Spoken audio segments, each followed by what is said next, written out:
கண்டிப்பா ஏற்றுக்கொள்ள முடியாது. பிரதானத்துவம் இந்த கூட்டத்தில் கூட்டப்பட்டது. ஏன் இவ்வளவு பெரிய ஒரு கன்ஃபியூஷன்? நான் ரொம்ப சிம்பிளான ஒரு பர்சன். அவருக்கு வேற எந்த விதமான ரைட்ஸும் கிடையாது. என்ன வேணா இருக்கட்டும்ங்க. புதிய தலைமுறை நேயர்களுக்கு வணக்கம். நேர்பட பேசு நிகழ்ச்சிக்கு உங்களை வரவேற்கிறோம். திமுக கூட்டணியில விடுதலை சிறுத்தைகள் கட்சிக்கு 8 தொகுதிகள் ஒதுக்கப்பட்டது. கடந்த 29ஆம் தேதி 8 தொகுதிகளுக்கான வேட்பாளர்கள் அறிவிக்கப்பட்டார்கள். அதுல காட்டுமன்னார்கோவில் தொகுதியில தானே போட்டியிடப் போவதாக விடுதலை சிறுத்தைகள் கட்சியுடைய தலைவர் தொல் திருமாவளவன் அறிவித்திருந்தார். அதனைத் தொடர்ந்து அதற்கான காரணங்கள் குறித்தும் அலசப்பட்டது. இன்னைக்கு அவர் செய்தியாளர்களை சந்திச்சு காட்டுமன்னார்கோவில் தொகுதியில தான் போட்டியிடல அப்படின்னு அறிவிச்சிருக்காரு. புதிய வேட்பாளரையும் அவர் அறிவித்திருக்கிறார். இதன் அடிப்படையில தான் இன்னைக்கு நாம நேர்பட பேசு நிகழ்ச்சியை கட்டமைச்சிருக்கோம். எதற்காக அவர் இந்த மாதிரியான முடிவை எடுத்தார் என்பது குறித்து காட்டுமன்னார்கோவிலில் போட்டியிடாத திருமா புதிய வேட்பாளரை களமிறக்கும் விசிக ஏன் வியூகத்தை மாற்றுகிறார் திருமா என்ற தலைப்புல கருத்துரையாளர்களை நான் உங்களுக்கு அறிமுகப்படுத்துறேன். அரங்கத்தில் நம்மோடு 3 விருந்தினர்கள் இணைந்திருக்கிறார்கள். பத்திரிகையாளர் திரு ரகு, எழுத்தாளர் திரு ராம்கி, பத்திரிகையாளர் திரு ஜீவசகாப்தன், தொலைத்தொடர்பு மூலமாக நம்மோடு இணைந்திருக்கிறார் மூத்த பத்திரிகையாளர் திரு ஷியாம் அவர்கள். நால்வருக்கும் வணக்கம். முதலாவதாக திரு ஷியாம், ஏற்கனவே எம்பியாக இருக்கிறவர் ஏன் சட்டமன்ற தேர்தலில் போட்டியிடணும் அப்படின்ற கேள்வி அப்ப எழுந்தது. அதற்கு பல்வேறு காரணங்களும் கூறப்பட்டன. இன்னைக்கு தாம் போட்டியிடல அப்படின்னு அறிவிச்சிருக்காரு. என்ன காரணம்? ஏன் இந்த திடீர் மாற்றம்? கிளாசிக் பொலிட்டிக்கல் ராங் டிசிஷனுங்க. திரும்ப ஆரம்பத்தில் எடுத்ததும் ஒரு ராங் டிசிஷன் தான். அதாவது ஒரு இம்பல்ஸ், ஏதாவது ஒரு உந்துணர்வு காரணமாக, ஒரு பயம் காரணமாக, கோபம் காரணமாக அரசியல்ல இது மாதிரியான தவறான முடிவுகளை எடுப்பதை நாம் தொடர்ந்து பார்க்கிறோம். திரும்ப அப்படியான ஒரு முடிவை தான் எடுத்தார். முடிவை திருத்திக் கொள்கிறார். ஆனாலும் ஒரு டேமேஜ் ஆயிப்போச்சு. அதை மறுப்பதற்கே இல்லை. பெர்செப்ஷன் செட் ஆயிடுச்சு. அவங்க கட்சிக்குள்ளேயே ஆயிருக்கு, திமுகலயே ஆயிருக்கு. திமுகல ஏற்பட்ட அந்த மன முறிவுங்கிறது ஒருவேளை தனது தேர்தல் தோல்விக்கே காரணமாகி விடுமோ என்கிற ஒரு பயம்தான் இப்ப ஒரு வியூகத்தை மாத்திருக்கிறார். அப்படிதான் நான் இதை பார்க்கிறேன். ஏனென்றால் ஏற்கனவே அவர் தெளிவாக எடுத்த முடிவு அப்படின்னு சொல்லியிருக்காரு. அதற்கான காரணங்களையும் விளக்கி இருந்தார். மாநில அரசியலுக்கு நான் முக்கியத்துவம் கொடுக்க போறேன் என்பதான விஷயத்தையும் சொல்லியிருந்தாரு. ஒரு மூத்த அரசியல் தலைவரும் கூட. அப்படி இருக்கும்போது இப்படி திடீர்னு அந்த முடிவை மாற்றுவது எத்தகையதா பாக்குறீங்க? அவரோட முடிவு அவர் பத்திரிகை பேட்டியாவும் கொடுத்திருக்கிறாரு. அந்த பத்திரிகை அதை யூடியூப்ல அவர் அப்படியே டோட்டலா அந்த வீடியோவும் வெளியிட்டு இருக்கிறாங்க. அப்போ இயல்பாக ஒரு வீடியோ வெளியிடும் போது நம்ம என்னெல்லாம் பார்ப்போம்? ஒரு ஃபேஷியல் எக்ஸ்பிரஷன் பார்ப்போம், பாடி லாங்குவேஜ் பார்ப்போம். அப்போ திரும்ப தெளிந்தெடுத்த முடிவா தான் அது தெரிந்தது. அவரை பொறுத்த வரைக்கும் அவர் சொன்னது என்ன அப்படின்னா, 2026க்கு பிறகு தமிழ்நாட்டோட அரசியல் சூழல் மாறும், எனவே நான் சட்டமன்றத்துக்கு போட்டியிட விரும்புகிறேன். இதுதான் அவர் சொன்னது. இதுதாங்க. அதை இப்ப மறுத்தெல்லாம் பயனில்லை. இதற்கு பிறகு அவருக்கு அழுத்தம் வந்திருக்கும். திமுக கூட்டணி அதை ரசிக்கல, திமுக ரசிக்கல, அது நன்றாகவே தெரிந்தது.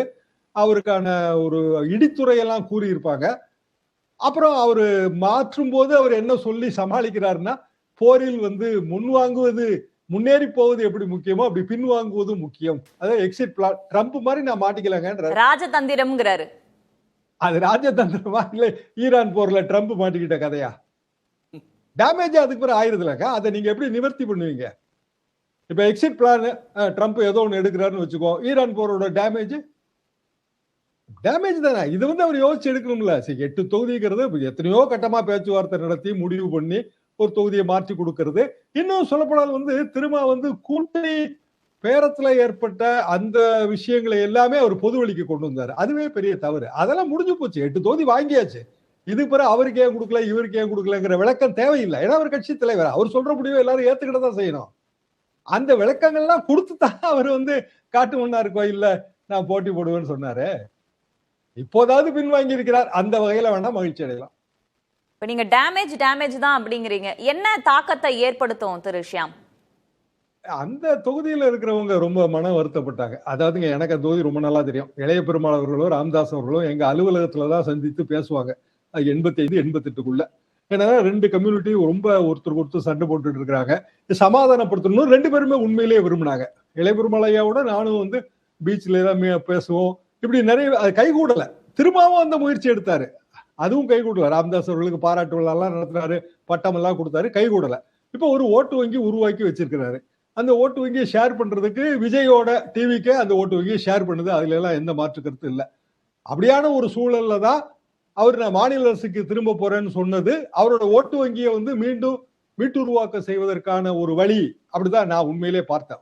ஒருவேளை அவர் ஓட்டு வங்கியை நினைத்து பயப்படுறாரு போல இருக்குன்னு. திமுக எப்படி அதை ரீடு பண்ணும்? அப்போ 2026 தேர்தலுக்கு பிறகு நீங்க என்ன கூட்டணி வந்துரும் சொல்றீங்களா? அப்படிதான் அவங்க ரீட் பண்ணுவாங்க. அப்படின்னா நாங்க தனியாக ஆட்சி அமைப்போம்னு ஒரு கூட்டணி பார்ட்னருக்கே நம்பிக்கை இல்லை அப்படின்னு ஆயிருது. அது வந்து எவ்வளவு பெரிய பேட் டிசிஷன். இப்ப எவ்வளவுதான் இவர் சரி பண்ணாலும் இனி வந்து எல்லாரையும் கட்டமைச்சு கொண்டு போகணும். அப்கோர்ஸ் அது இன்னும் டைம் இருக்குதுங்க. இன்னொரு ஒரு வாரத்துக்குள்ள இதெல்லாம் பேசு பொருளா இருக்காது. அதெல்லாம் நான் உணர்ந்து கொள்கிறேன். ஆனா ஏதோ ஒரு வகையான ஒரு நம்பிக்கையின்மையை வந்து அது விதைக்கப்பட்டு விட்டது. காரணம் திருமாவளவன். துணை முதல்வர் பதவி அப்படின்றது சம்பந்தமாகவோ இல்ல தேர்தலுக்கு பிறகு சூழல் மாறும் என்பது சம்பந்தமாகவோ வரக்கூடிய கருத்துக்கள் முடிவை மாத்திருச்சா இல்ல அந்த கருத்துக்களின் அடிப்படையில ஏதேனும் அழுத்தம் கொடுக்கப்பட்டு முடிவு மாற்றப்பட்டுச்சா?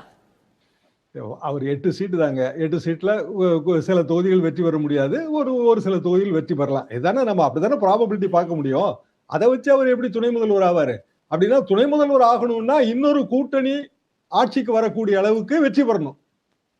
அந்த கூட்டணியில ஒரு 5 சீட்டு 6 சீட்டுக்கு ரொம்ப தேவை இருக்கணும். அப்படி தேவை இருந்தா தானே நம்ம கூட்டணி பேரத்துல வந்து எனக்கு துணை முதல்வர் குடுன்னு கேட்க முடியும். அப்படின்னா திமுக அல்லாத கூட்டணி அப்படின்னு தானே அதை மீன் பண்ண வேண்டியது இருக்கு. வேற வழி இல்லைங்களே. அவர் சொன்னதுதான், அது எல்லாமே அவர் சொன்னதுதான். இப்ப என்ன சொல்றாரு? நான் சொன்னதெல்லாம் நீங்களா வந்து அதை பெரிய அளவுக்கு மாற்றி ஒரு கருத்தை வந்து இங்க விதைச்சிட்டீங்க. அந்த கருத்து சரியில்லை, அது விஷ கருத்து. எனவே நான் போட்டியிடல. இளையபெருமாள் ஐயாவோட மகனை வந்து நான் போட்டியிட சொல்றேன் இப்படின்னு அவர் சொல்றாரு. இது அவர் முதல்ல செஞ்சிருந்திருக்கலாம். ஒண்ணு, ஏன்னா எம்பியா இருக்கிறது எல்லாருக்குமே. நான் அவனே என்ன சொன்னாங்க, திரும்ப வந்து ஒரு தலித் ஃபிகரா வந்து ஆல் இண்டியா லெவலுக்கு போயாச்சு. அவர் வந்து அவரால் அவர் நினைச்சா உத்தரப்பிரதேசத்துல இருக்க தலித் லீடர்களோட பேச முடியும், பீகார்ல இருக்கிற தலித் லீடர்ஸோட பேச முடியும். அவ்வளவு பெரிய ஸ்டேட்டஸ் விட்டுட்டு எதுக்கு இங்க வரணும்? இங்க வந்து என்ன ஆக போகுது? அவர் ஹி ரெப்ரசன்ஸ் தமிழ்நாடு தலித் ஃபேஸுங்க. அந்த ரெப்ரசன்டேஷனுக்கு விஜய் கட்சியோ மத்தவங்களோ போறதுக்கெல்லாம் இன்னும் பெரிய காலம் ஆகும். அப்படிப்பட்ட ஒரு சூழலை விட்டுட்டு இவர் மாநில அரசியலுக்கு வந்து ஒரு 234 எம்எல்ஏக்களை ஒரு எம்எல்ஏவாக இருந்து என்ன ஆக போகுது? வெற்றி பெறுகிற வாய்ப்பு இல்லாமல் போனா அது எவ்வளவு பெரிய பின்னடைவாக போகும். இப்படித்தான் நான்லாம் வந்து திங்கட்கிழமை என்னோட கருத்து வந்து இதுதான். இப்போது வந்து அவர் எடுத்திருக்கிற முடிவு அது நான் பாராட்டுகிறேன். காரணம் என்னன்னா அது கொஞ்சம் கஷ்டமான முடிவு தான். போட்டி போடுறேன்னு சொல்லிட்டு நான் போட்டி போடலைங்க அப்படின்னு ஜகா வாங்குறதுங்கிறது உண்மையிலே ஒரு அரசியல் தலைவர் கஷ்டமான முடிவு தான். எனக்கு அவரை வந்து ரொம்ப இளைஞரா இருந்த காலத்துல இருந்து தெரியும். 99ல இருந்து இந்த தேர்தல் அரசியல் அவர் இருக்கிறாரு. சரி, கஷ்டமான கசப்பு மருந்தாக இருந்தாலும் கூட்டணியின் நன்மைக்காக அந்த மருந்தை உட்கொண்டிருக்கிறார் அப்படின்னு நான் நினைக்கிறேன். சரி, நம்ம தொடர்ந்து பேசலாம் திரு ஷியாம். திரு ஜீவா, ஆரம்பத்திலிருந்தே காட்டுமன்னார் கோவில் தொகுதியில திரு திருமாவர்கள் போட்டியிடுறத திமுக ரசிக்கவில்லை அப்படின்ற கருத்து தான் பரவலாக இருந்தது. இப்ப அவரு பின்வாங்கி இருக்காரு. ஆனா இது பெரிய டேமேஜை ஏற்படுத்தும் அப்படின்ற ஒரு கருத்தும் இருக்கு. அப்படிதான் பார்க்கணுமா? பின்னடைவை தான் பார்க்கணுமா? இல்ல இவர் இப்ப சொல்லியிருப்பது டேமேஜ் ஏற்படுத்தாது. ஷியாம் சார் கூட தெளிவா சொன்னார். நான் ராஜினாமா, அதாவது எம்பி பதவி ராஜினாமா செஞ்சுட்டு நான் சட்டமன்ற இதுக்கு போட்டியிட போறாரு பாருங்க, அதுதான் டேமேஜ் ஏற்படுத்தியிருக்கும். உண்மையிலே அவர் அறிவித்த தருணம்லாம் எனக்கெல்லாம் ரொம்ப அதிர்ச்சியாக இருந்தது. என்னடா மிகச்சரியாக தமிழ்நாட்டில் ஒரு சங் பரிவாருக்கு எதிரான ஒரு கூட்டணி, அதுவும் இந்துத்துவ கருத்தியலை எதிராக முன்னிறுத்துகின்ற அண்ணன் திருமாவளவன் போன்றவர்கள் இப்போ எதுக்கு இப்படி ஒரு பிம்பத்தை ஏற்படுத்துகிறாங்க? தராசியாம் சார் தெளிவாக சொன்னார். இது என்ன பயத்தை ஏற்படுத்தும்னா, அப்போ ஏதோ ஒரு கூட்டணி ஆட்சி தான் வரப்போகுது போல, பெரும்பான்மை இதில் திமுகவோ அதிமுகவோ வரப்போகுது, ஏதோ ஒரு கூட்டணி ஆட்சி வரப்போகுது, ஆளுநரை வச்சு பாஜக எதுவும் பண்ணிருமா, இவிஎம் மிஷினை வச்சு எதுவும் பண்ணிருமா, ஏன் இவர் அண்ணன் திருமாவளவன் அவர்களே இவ்வளவு சந்தேகமாக அந்த கூட்டணியை பார்க்குறாரு, ஒரு எம்பி பதவியை விட்டுட்டு எம்எல்ஏ பதவிக்கு வராரா, அப்போ அமைச்சராக திட்டம் இருக்கா, துணை முதலமைச்சராக திட்டம் இருக்கான்னு வலதுசாரி ஊடகங்கள் இஷ்டத்துக்கு எழுத ஆரம்பிச்சிருவாங்க. ஏன்னா அதுக்கான ஒரு இதாயிருச்சுல, இப்போ இவர் எதுக்கு எம்எல்ஏ ஆக போறாரு அப்படின்னு உட்காந்து டீ கடையில் பேச ஆரம்பிச்சிருவாங்களே. இப்போ எம்எல்ஏ ஆகணும்னு என்ன இப்போ அவருக்கு அவசியம் இருக்குது? இவர் தான் எம்பியாக தானே இருக்கிறாரு. அப்போ எம்எல்ஏன்னா அப்போ அமைச்சராகவோ இல்லை இந்த ஆட்சியில் எதுவும் ரிசல்ட்டில் வந்து பெரிய லெவலில் வராது, ஒரு 5-6 சீட்டு தொக்கி நிற்கும், அப்போ அதை பயன்படுத்திக்கலாம்னு நினைக்கிறாங்களா? இல்லை தராசியம் சொன்ன மாதிரி மற்ற எதிர்கட்சி கூட்டணியில் ஏதாவது தேவைப்படக்கூடிய சூழல் வரும், அப்போ அதை பயன்படுத்திக்கலாம்னு நினைக்கிறாங்களா? அப்படிங்கிற மாதிரியான விவாதங்களுக்கு போகும்ல. அண்ணன் திருமாவளவன் அவர்கள் அந்த நோக்கத்தில் அவர் சொல்லவில்லை என்றாலுமே அவர் சொல்லியிருக்க ஸ்டேட்மெண்ட் இவ்வளோ டவுட்டை உண்டாக்கணும்ல. கூட்டணி ஆட்சின்னு ஒன்று வரக்கூடாதுன்னு என்னை போன்றவர்கள் தொடர்ச்சியாக சொல்லிக்கிட்டு இருக்கோம். தராசியாம் சார் போன்றவங்க கூட்டணி ஆட்சி தொங்கு சட்டமன்றம் தமிழ்நாட்டில் கிடையாது, அப்படி இல்லாமல் திமுக அதிமுக தொடர்ச்சியாக கொண்டு போய்கிட்டு இருக்கிறோம், அந்த அளவுக்கு நாங்கள் சிறப்பாக கொண்டு போயிட்டு இருக்கோம்னு பேசிக்கிட்டு இருக்கிறப்ப இப்படி ஒரு தேர்தல் நடப்பதற்கு முன்பே ஒரு சந்தேகத்தை ஏற்படுத்துகிற மாதிரி ஆகிப்போச்சுல. முடிவு வந்து கூட்டணியில் இருக்க திருமாவளவன் அவர்களுக்கே சந்தேகமா இருக்கு போல. அது மட்டும் இல்லாம இந்த மாநில அரசு இந்த தேர்தல் முடிவுக்கு அப்புறம் வேறு சில முடிவுகள்லாம் வருங்கிற மாதிரிலாம் அவர் சொன்னார். இப்ப இந்த கால்குலேஷன்லாம் அவர் முன்னாடி யோசிச்சிருக்க மாட்டாரான்ற கேள்வியும் வருது இல்லையா? இல்ல அவர் என்ன இதுல அப்படி ஒரு முடிவு எடுத்தாருன்னு தெரியல. அதான் சொன்னேன், அவர் எடுத்த முடிவு எனக்கெல்லாம் கொஞ்சம் அதிர்ச்சியா இருந்தது. ஆனா அது அவங்க கட்சியினுடைய முடிவு, அவர் தான் தலைவர், அவர் தான் அந்த முடிவை அறிவிக்கக்கூடிய எல்லா உரிமையும் அவருக்கு உண்டு. இருந்தாலும் ஒரு அரசியல் பார்வையாளரா இன்னொன்னு அவருடனும் நம்ம ரொம்ப நெருக்கமா இருந்திருக்கோம். அவர் ஒரு பெரியாரிய அம்பேத்கரிய சிந்தனையாளராக இருக்காரு. ஈழ தமிழ் தேசிய கருத்தியல்ல தொடர்ந்து பயணிக்கக்கூடியவர். சங் பரிவார் எவ்வளவு அழுத்தம் கொடுத்தும் பிஜேபி பக்கம் போகாதவர். இந்த சினிமா நடிகர் பக்கம் கூட்டணி வைக்காம அவ்வளவு தெளிவான ஒரு தலைவர். ஏன் திடீர்னு எம்பி பதவியை ராஜினாமா செய்யறாருங்கிறப்ப நமக்கே ஒரு மாதிரி ஆயிடுச்சு.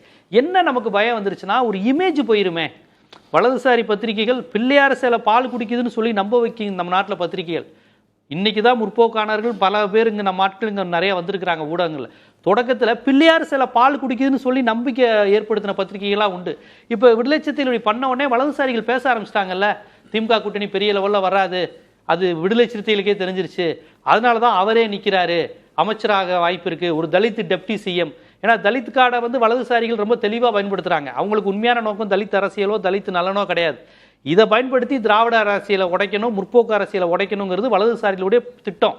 அதைத்தான் ராம்தாஸ் அத்வாலேயை வச்சு பேச வைக்கிறாங்க. அதனால இந்த மாதிரிலாம் நடக்கும்போது நான் ராம்தாஸ் அத்வாலே அல்ல, நான் பெரியாரின் பேரன்னு திருமாவளவன் தொடர்ச்சியா சொல்றாரு. இந்த நிலையில் திருமாவளவன் இப்படி ஒரு முடிவு எடுத்தோன்னே, ஐயோ வலதுசாரிகளுடைய அந்த திட்டத்துக்கு எதுவும் பலியாயிருவோமோ அப்படி எதுவும், ஏன்னா அப்படி ஒரு இமேஜை உண்டு பண்ணிட்டாலே போதும்ல. இப்போ இந்த கூட்டணி ஜெயிக்குங்கிற ஒரு இமேஜ் இருக்கு. இவர் இப்படி பேசும்போது நமக்கு அந்த ஒரு இமேஜ் வந்துடும்ல, உட்காந்து எல்லா சங் பரிவாரும் பேச ஆரம்பிச்சிருவாங்கல்ல. அவர் கொடுத்த ஸ்டேட்மெண்ட்டும் அப்படிதானே இருந்தது. சட்டமன்ற தேர்தலுக்கு பிறகு சூழல் வெகுவாக மாறும், என்ன சொல்ல வராருன்னு புரிஞ்சுக்க வேண்டியது இருக்கு. இல்ல அப்படியெல்லாம் அவர் சொல்லும் போதுதான் நமக்கு கொஞ்சம் ஒரு அதிர்ச்சியா இருந்தது. என்ன இப்படி ஒரு முடிவு எடுக்க வேண்டிய அவசியம் என்னன்னு இருந்தது.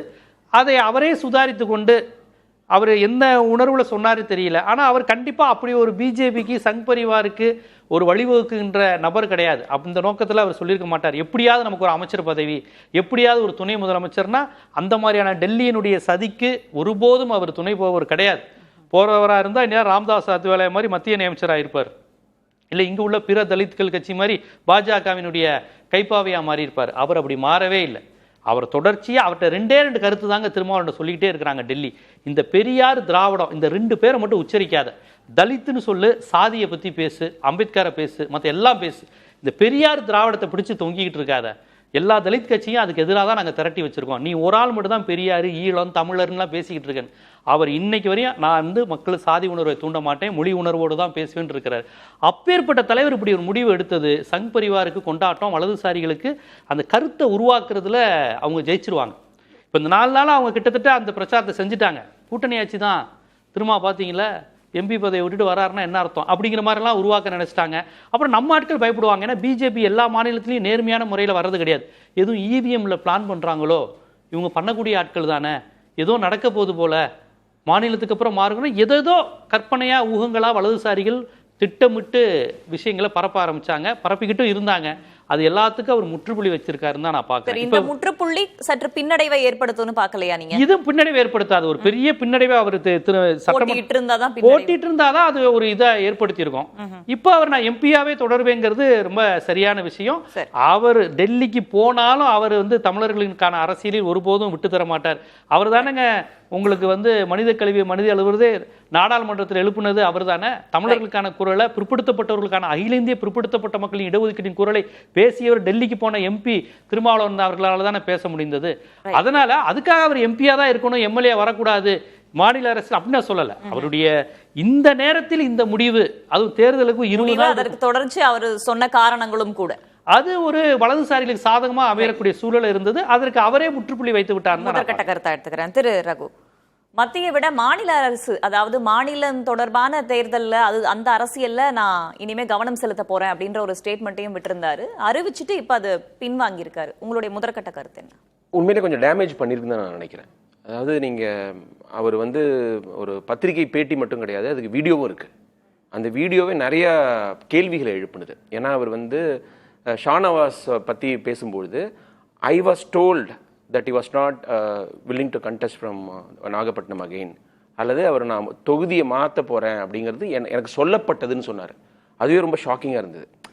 எப்படி ஒரு தொகுதி மாறணும்னா தலைவர்கிட்ட தானே ஃபஸ்ட்டு சொல்லணும். திருமாவளவன்ட்ட தானே ஃபர்ஸ்ட் வந்து ஆலோசனவா சொல்லியிருக்கணும் அப்படிங்கிற ஒரு கேள்வி எழுந்தது. அப்புறம் நான் திருப்பி வீடியோவும் பார்த்தேன். அந்த ரிப்போர்ட்டரே, அந்த எழுதின ரிப்போர்ட்டர், இன்டர்வியூ எழுதின ரிப்போர்ட்டரே வந்து நீங்கள் வீடியோ பாருங்க அப்படின்னாரு. என்ன இதுமாரி ஒரு பேசிவ் வாய்ஸில் எழுதியிருக்காரு, சொல்லியிருக்காரு, டோல்டுனா என்ன அர்த்தம் அப்படின்னு. அப்புறம் போய் பார்த்தா அதில் அதுமாரி தான் சொல்லப்பட்டதுன்னு சொல்கிறாரு. அதுவே வந்து ஒரு ஒரு கொஷின் மார்க் எழுப்புனது. ஏன்னா வந்து எப்படி ஒரு தலைவர்கிட்ட தானே சொல்லணும் அந்த எம்எல்ஏ மாற்றணுன்ட்டு. அப்புறம் அந்த பேட்டியிலே அவர் வந்து இப்போ தமிழ்நாட்டில் சூழல் மாறிடும்னு சொன்னது என்ன இம்ப்ரெஷனை கிரியேட் பண்ணதுன்னா, அவர் ஜீவா சொன்னது கரெக்ட் தான். அதாவது திமுக ரொம்ப கம்ஃபர்டபுளாக ஜெயிப்பாங்க, அவங்க எதிர்ப்பு வாக்குகள் பிரியுது, அதனால பிரச்சனையே இல்லாமல் மெஜாரிட்டி வாங்குவாங்க, எத்தனை சீட்டுங்கிறது தான் ஒரு கேள்விக்குறிங்கிற மாதிரி இருந்தது. இவர் வந்து உடைக்க முற்படுவாங்க பிஜேபி அப்படின்னு சொன்னது வந்து, பிஜேபி வந்து திமுக கூட்டணியை உடைக்க, கூட்டணி கட்சிகளை, திமுக கூட்டணி கட்சிகளை உடைக்க முற்படுவாங்கும் போது அப்போ வந்து அந்த மாதிரி ஒரு சூழ்நிலை இருக்குமா, ஒரு மாதிரி இழுபறி இருக்குமா அப்படிங்கிற ஒரு எண்ணம் வந்து ஏற்பட்டது உண்மைதான். அதுக்கப்புறம் இன்னும் நிறையா அவருக்கு வந்து சிக்கல்கள் இருக்குது. இவர் ஜெயிச்சிட்டாருன்னா அப்புறம் சிதம்பரம் தொகுதிக்கு, இந்த பாராளுமன்ற தொகுதிக்கு இடைத்தேர்தல் வரும், யார் செலவு பண்ணுறது, யார் நிற்க வைக்கிறது, அவர் இந்த ப்ராசஸே அவரை ரொம்ப டார்ச்சர் பண்ணிடுச்சு. அதான் எனக்கு ரொம்ப வருத்தமாக இருக்குது. திருமாவளவன் வந்து ஒரு இவ்வளோ கஷ்டப்பட்டு கட்டமைச்ச ஒரு இயக்கம் வந்து அவரால் அது ஒரு அந்த எலெக்ஷன்ங்கிறது எல்லாருக்கும் ஒரு த்ரில் வரக்கூடியது. நம்ம அந்த அழுத்தம், நீங்க சொல்ற மாதிரி அந்த அழுத்தம்ங்கிறது கட்சிக்குள்ள வரக்கூடியதா இல்ல வெளியில வரக்கூடியதா? நான் சொல்றேன், அதாவது ஒரு தலித்தா இருக்கிறது எவ்வளோ கஷ்டமோ இந்த நாட்டில், அதை விட கஷ்டம் தலித் தலைவராக இருக்கிறது. ஏன்னா நீங்க எல்லா மக்களும் ஓட்டு போட்டு அவங்களை தேர்ந்தெடுக்கணும். அதுக்காக தான் அம்பேத்கர் தனி தொகுதி கேட்டார். இந்த நாடே வந்து ஒரு காஸ்டிஸ்ட் நாடு, தலித் எம்பவர்மெண்ட்டை விரும்பாத நாடு. நம்ம என்ன வேணா பேசிக்கலாம், அது தமிழ்நாடு பெரியார் நாடாக இருந்தால் கூட அதுதான் இங்கேயும் அதுதான் வந்து நிதர்சனம். நம்ம அந்த மாதிரி ஒரு பக்குவவே படலை. அவங்களுக்கு எம்பவர்மெண்ட் கொடுக்கறத பற்றி இப்போ மக்கள் யோசிக்கவே இல்லை. அதில் வர சிக்கல் தான் நான் சொல்லுவேன். என்னை பொறுத்த வரைக்கும் நீங்கள் பட்டியலினத்துக்கு இடஒதுக்கீடு மட்டும் இல்லை, நான் இந்தியாவில் எந்த ஒரு மாநிலத்திலையும் ஒரு தலித் எம்எல்ஏவோ எம்பியோ வந்திருக்க முடியாது. எல்லாரும் கேங்கப் பண்ணி அவங்க தோக்கடிக்கிற நிலைமை தான் இருக்குது. திருமாவளவனுக்கு வந்து அந்த டெசிஷன் எடுக்க முடியல. அவர் கட்சியில் ஒரு ப்ரெஷர் இருக்குது, திமுகட்டையும் அவர். இப்போ திமுக வந்து எவ்வளோ நம்பி அவர் வந்திருக்காரு கூட்டணிக்கு. அதாவது விஜய் வந்து அவ்வளோ வந்து நீங்கள் வாங்கன்னு இன்வைட் பண்ணும்போது போகாமல், ஏற்கனவே விஜயகாந்தோட கூட்டணி வச்சவர், சினிமா நடிகரோட கூட்டணி வச்சவர், இப்போ விஜயோட கூட்டணி வைக்காததுக்கு காரணம் அது பிஜேபிக்கு ஹெல்ப் பண்ணிட்டோன்னு நினச்சி போகலை. பட் அவர் கேட்ட தொகுதி கொடுத்தாங்களா? அரூர் எடுத்துக்கங்க, அரூர் எங்களுக்கு வேணும்னு அந்த பேட்டியில் சொல்லியிருக்கிறாரு. அரூர் தொகுதியில் கிடைச்ச வாக்குகள் தான் சௌமியா தோக்கிறதுக்கே காரணமாக இருந்தது. சௌமியா அன்புமணி அவர்கள் அங்கே தான் இருக்கிறதுலே வந்து இப்போ டிஎம்கேக்கு டஃப்பாக இருந்தது விருதுநகரும் தருமபுரியும். அங்கே ஜெயிக்கிறதுக்கு அரூரில் இருக்கிற பட்டியலின மக்களுடைய வாக்குகள் வந்து அப்படியே ஆன் பிளாக்காக இவங்களுக்கு விழுந்தது, திமுக வேட்பாளருக்கு விழுந்தது. ஸோ அவங்க கேட்குறது நியாயம் தானே, அது அரூர் தொகுதி எங்களுக்கு வேணும்னு கேட்குறது நியாயம் தானே. கொடுக்கலையே, அவங்க வேணான்னு சொன்ன தொகுதி கொடுத்துருக்காங்க. அரக்கோணத்தில் வந்து மிகப்பெரிய வின்னு போன எலெக்ஷன்லேயே ஏடிஎம்கே வேட்பாளர் ரவிக்கு, அங்கே விசிகாவால் ஃபைட்டே பண்ண முடியல, அந்த தொகுதியை கொடுத்துருக்குறாங்க. பன்ருட்டியில் ஜெயிக்கிறதுக்கு என்ன வாய்ப்பு இருக்குது? புது தொகுதின்னு கொடுத்துருக்காங்க, அங்கே ஜெயிக்க முடியுமா? கல சூழல் எப்படி இருக்குது? அந்த வருத்தத்தெல்லாம் சொல்லியிருந்தார். அதாவது அவர் வந்து அது கேட்டோம், இந்த தொகுதி கேட்டோம், அந்த தொகுதி கேட்டோம், அதெல்லாம் கிடைக்கலங்கிற ஒரு வருத்தத்தை பதிவு பண்ணியிருந்தார். திமுக கொடுத்துருக்கோம், அந்த வருத்தத்தையும் பதிவு. அப்ப திமுக, நான் என்ன சொல்றேன்னா, இவ்வளோ வலுவா ஒரு கொள்கை பிடிப்போட பிஜேபியோட எந்த சமரசமும் செஞ்சுக்க மாட்டேன், எந்த நிலையிலும் நான் அவங்களோட போக மாட்டேன்னு சொல்றவருக்கு நீங்க வந்து டிஎம்டிகேக்கு 10+1 கொடுத்தீங்க. உங்களோட இவ்வளோ நாள் நீங்கள் தொடர்ந்து பயணிச்சுட்டு வரவருக்கு இன்னும் கொஞ்சம் பெட்டராக நல்ல சீட்டாக கொடுத்துருக்க வேண்டாமா? 8ஐயும் அட்லீஸ்ட் அவங்க கேட்ட தொகுதியை நீங்கள் கொடுக்கறதுக்கு முயற்சி செஞ்சுருக்க வேண்டாமா? விசிகாக்கு மட்டும் இல்லை, கம்யூனிஸ்ட் கட்சிகளும் 2 பேரும் தான் எக்காரணத்தை கொண்டு பிஜேபியோட போக மாட்டாங்கிற ஒரு ஸ்டாண்டில் உள்ளவங்க. நீங்கள் தேமுதிக பற்றி வேறு சொல்ல முடியுமா? அதனால பெட்டராக கொடுத்துருக்கணும். அப்புறம் அவர் கட்சியிலையும் வந்து இப்போ நீங்கள் புது தொகுதி 2 வாங்கினதுனால இப்போ திருப்பூரில் ஏற்கனவே இருந்தவரை மாற்ற வேண்டிய சூழ்நிலை, செய்யூரில் அது தனி தொகுதி அங்கேயும் மாற்ற வேண்டிய சூழ்நிலை, 2000 பேருக்கு மேலே அவங்க கேட்குறாங்க.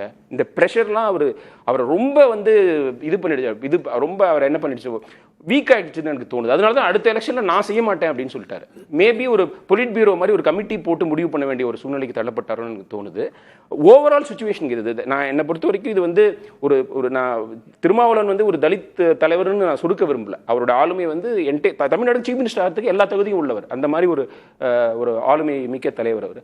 ஆனால் இந்த கட்சியை நடத்துறதுல உள்ள சிக்கல்களை அது காமிக்குது, அவங்களுக்கு இருக்கிற பண பிரச்சனையை காமிக்குது. ஏன்னா செலவழிக்கிறதுக்கு வந்து இப்போ ரிசோர்ஸஸ் இல்லை.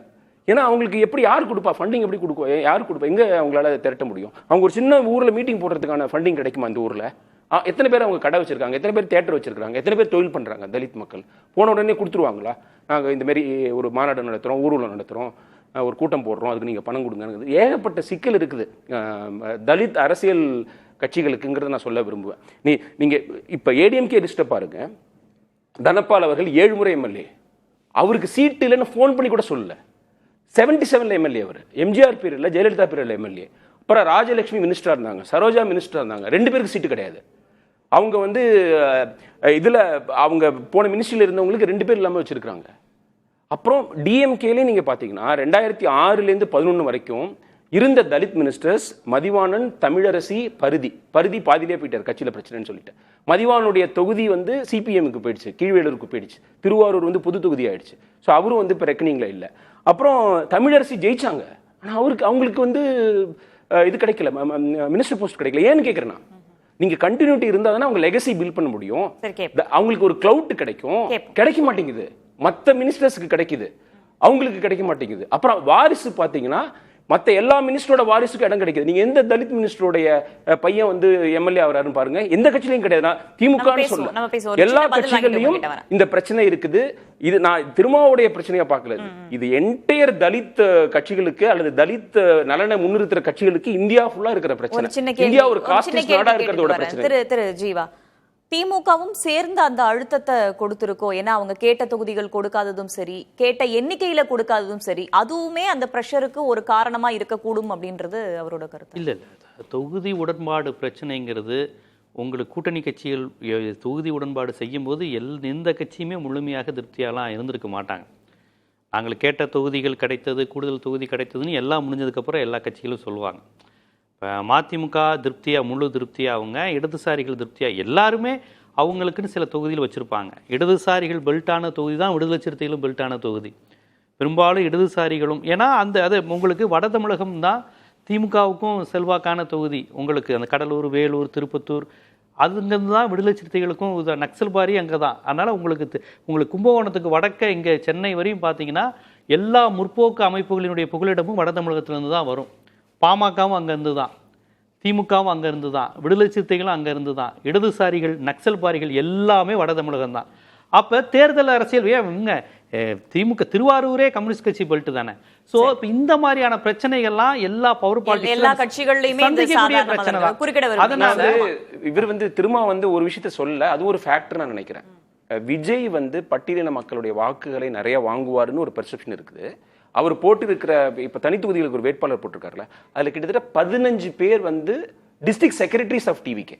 இது வந்து திமுக அதிமுக ரெண்டுத்தையும் நடக்கல. நான் விஜய் வந்து இதை வந்து ரொம்ப திட்டமிட்டு போட்டிருக்காரு, ஒரு அம்பேத்கரிஸ்ட் அப்படிலாம் நான் அந்த மாதிரி நான் சொல்லவே மாட்டேன். அம்பேத்கருடைய கொள்கையிலே அவருக்கு புரியுமான்னு எனக்கு தெரியல. பட் ஓவராலாக அங்கே ஒரு ரெப்ரசன்டேஷன் வந்து தலித் யங் லீடர்ஸுக்கு கிடைச்சிருக்கு. மாவட்ட செக்ரட்டரி, டிஸ்ட்ரிக்ட் செக்ரட்டரிங்கிறது பெரிய போஸ்ட் இல்லையா, 15ங்கிறது இவங்க வரலாற்றிலே போட்டதில்லை.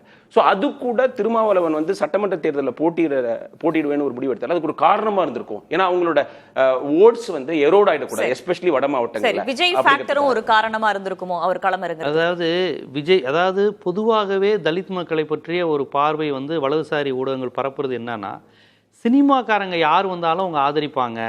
விஜயகாந்த் வந்தாலும் சரி, ரஜினிகாந்துக்கு ரசிகர் மன்றம் எல்லாமே தலித் பகுதியிலையும் அந்த குடிசை பகுதியிலும் தான் அதிகம் அப்படிங்கிற அந்த கான்செப்டை வந்து வைப்பாங்க. பொதுவாக எளிய மக்கள் சினிமா ரசிகர்களாக இருப்பாங்க. உங்களுக்கு பணம் சேர மிடில் கிளாஸ் மென்டாலிட்டி வர எவனையும் ரசிக்கிற மனநிலை வராது. இயல்பாகவே உங்களுக்கு பொருளாதாரத்தில் கீழே இருக்க மக்கள் வந்து அடுத்தவனை தலைவனாக ரசிக்கிறது, ஈகோ இல்லாமல் பண்ணுற ஒரு உளவியல் கான்செப்ட் உண்டு. இவங்க அதை வச்சுக்கிட்டு தலித் மக்கள் சினிமாலேருந்து வந்தால் ஏற்றுக்குவாங்கன்னு. ஆனால் சமீபத்தில் வந்து அரசியல்ங்கிறது அப்படி கிடையாது. மிக வீரியமான இடதுசாரி அரசியல் வந்து தலித் மக்கள் தான் பேசுகிறாங்க. தமிழ் தேசிய அரசியல் பேசுகிற களங்களில் அதிகமாக தலித் மக்கள் தான் இருக்கிறாங்க. தலித் அமைப்புகள்லேயும் இப்போ நிறைய எல்லாமே உலக அரசியல், ஜியோ பாலிட்டிக்ஸ் பேசுகிறது மற்ற சமுதாயத்தை விட தலித் மக்கள்கிட்ட இருக்கிறாங்க. இவங்கன்னா ஏதோ ஒரு நடிகர் வந்துட்டாரு விசிலடிக்கிற மட்டும், போஸ்ட் விட்டுற மட்டும் அந்த காலகட்டம்லாம் இப்போ மாறி வருது. சரி, அவங்கள படிப்பு அதிகமாக படிக்கிறது, சிந்திக்கிறது, உலக அரசியல் பேசுறது அந்த மக்கள்கிட்ட இருக்கிறதுனால ஏதோ அந்த சமூக மக்கள் வந்து எதுவுமே, அதாவதுங்க இந்த இதுல தான் அந்த பவர் பார்ட்டிஸ்ல உள்ள ஒரு மோசமான விஷயம். எத்தனை பிரதித்துவம் தந்தீங்க, மாவட்ட செயலாளராக ஏதாவது, இதுதான் மோடிக்கு வசதியான அரசியல். பிஜேபி பாருங்க, நாங்க பட்டியல் பிரிவுகள் நிறைய ஜெயிக்கிறாங்க, நாங்க ஒருத்தர் மத்திய நியமிச்சர் ஆக்கிட்டோம். இந்த டோக்கனிசம் பாலிடிக்ஸ் அங்க தான் இவங்க இடதுசாரிகளை பார்த்தும் திராவிட இயக்கத்தை பார்த்தும் நீங்க செய்யல. திரு ஜீவா, ஷாம் குறுக்கிட விரும்புறீங்க. திரு ஷாம் குறுக்கிட விரும்புறீங்க. ஜீவா சொல்ற மாதிரிங்க, இது ஆக்சுவலா ஒரு celebrity worship syndrome. CW celebrity worship syndrome, CWS. நீங்க வந்து நெட்ல செக் பண்ணீங்கனாலே அது தெரியும். இது வந்து உலகம் பூரா இருக்கு, 19%. நீங்க இது அமெரிக்கால பாத்தீங்கன்னா கலர்டு பீப்புள்கிட்ட இருக்கும். இது வந்து நம்ம எல்லாருமா சேர்ந்து ரிமூவ் பண்ண வேண்டிய விஷயம். வெறும் திரும்ப மட்டும் பண்ண முடியாது, இல்ல நீங்களும் நானும் எல்லாம் பண்ண முடியாது. நம்ம எல்லாரும் சேர்ந்து அவங்களை அரசியல் படுத்தணும். இப்ப அப்படியான இளைஞர்கள் தவறி போனாங்க அப்படின்னா அவங்களை அரசியல் படுத்த வேண்டிய கடமை நம்ம எல்லாருக்கும் இருக்கு. நம்ம அதை செய்யறது இல்ல. அதான் அதோட சிக்கல், உண்மையான சிக்கல் அதுதான். சரி, பாயிண்ட் டேக்கன். நான் அதைத்தான் சொல்றேன். அந்த கான்செப்ட் இருக்குல்ல, தலித் மக்கள் அவர்கள் அப்படியாக அந்த மக்களை வைத்திருந்தாலும் இன்னைக்கு நிறைய முற்போக்கு அரசியல் பேசுற இடத்துல தலித் மக்கள் இருக்கிறாங்கிறேன். இன்னைக்கு எல்லா இடதுசாரி அமைப்பு, நக்சல் அமைப்பு, ஏன் சிபிஎம் சிபிஐல அதிகமான உறுப்பினர்கள் வந்து இடதுசாரிகள் தான். ஈழ அரசியல் இருந்து எல்லாமே பேசக்கூடிய. அதனால அவங்க இப்படி டக்குன்னு ஒரு சினிமா மயக்கத்துக்குள்ள போயிருவாங்களா அப்படிங்கிற கருத்தை வந்து டோக்கனிசம் அரசியல் இருக்குல்ல, தலித்துகளை குடியரசுத் தலைவர் ஆக்குனீங்களா, தலித்த முதலமைச்சர் ஆக்குனீங்களா, இது வந்து வலதுசாரிகளுடைய மிகப்பெரிய அரசியல். இது கம்யூனிஸ்ட பார்த்தும் திராவிட இயக்கத்தை பார்த்தும் இந்த ஒரு கேள்வி கேட்கறாங்க. உள்ளடக்கத்தில் ஒரு சட்டம் ஒழுங்கு டிஜிபியை ஒரு தலித்தை உருவாக்குனது தமிழ்நாட்டில் திராவிட இயக்கம் மட்டும். நம்ம பேசுவோம். திரு ராம்கி, ஆரம்பத்திலே நீங்க சொல்லியிருந்தீங்க காட்டுமன்னார் கோவில திருமாவளவன் போட்டியிடுறாருன்னும் போது இது ஒரு தப்பான ஸ்ட்ராட்டஜி அப்படின்னு சொல்லியிருந்தீங்க. இன்னைக்கு அவர் பின்வாங்கி பேசியிருக்காரு, வேற ஒரு வேட்பாளரையும் அங்க அறிவிச்சிருக்காரு. உங்களுடைய பார்வை?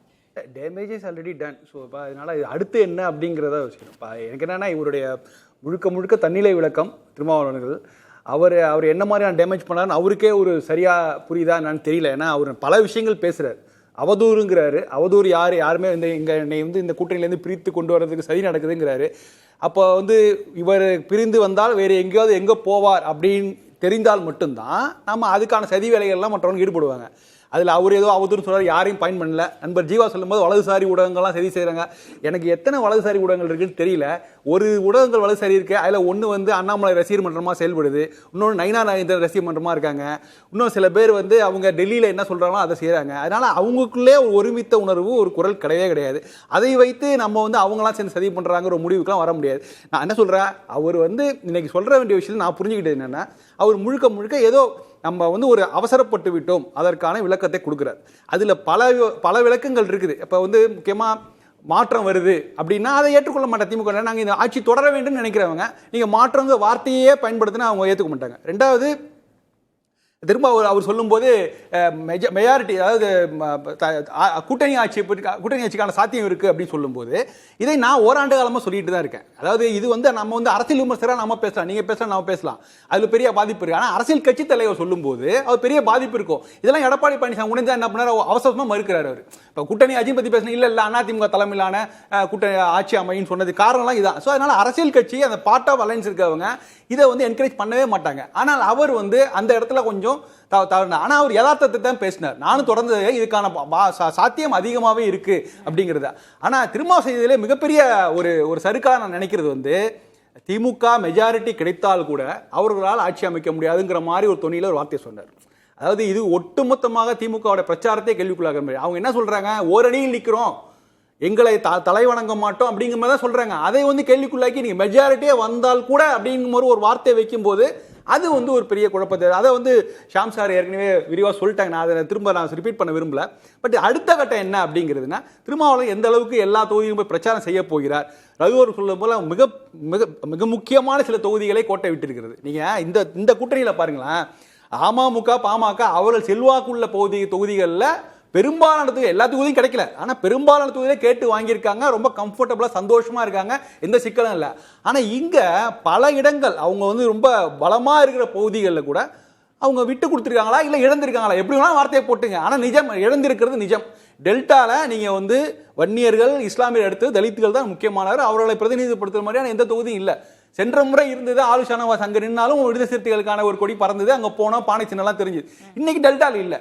ஸோ அப்போ அந்த இடத்துல நீங்கள் உங்கள் இடத்துல எப்படியாவது ஒரு தொகுதி வாங்கியிருக்க வேண்டும். அப்போ என்னென்னா, நீங்கள் இவ்வளோ நாள் பேசுனது என்னென்னா எண்ணிக்கையை மட்டும் பேசுனீங்களா, அப்போ எந்த தொகுதி பேசலையா, அப்போ இவ்வளோ நாளாக வந்து கூட்டணி இன்டாக்டாக இருக்குது அப்படின்லாம் சொல்லிட்டு இன்னைக்கு இந்த கூட்டணி வந்து ரொம்ப ரோல் மாடலாக தொகுதி அடிப்படையில் பேசியிருக்காங்க. இந்த தொகுதியில் இந்த தொகுதி யாருக்கு எங்கெங்க உங்களுக்கு எந்த தொகுதி உங்களுக்கு பலமாக இருக்கும் எங்களுக்கு அவங்களுக்குள்ள நிறைய ஷேரிங் நடந்திருக்கு.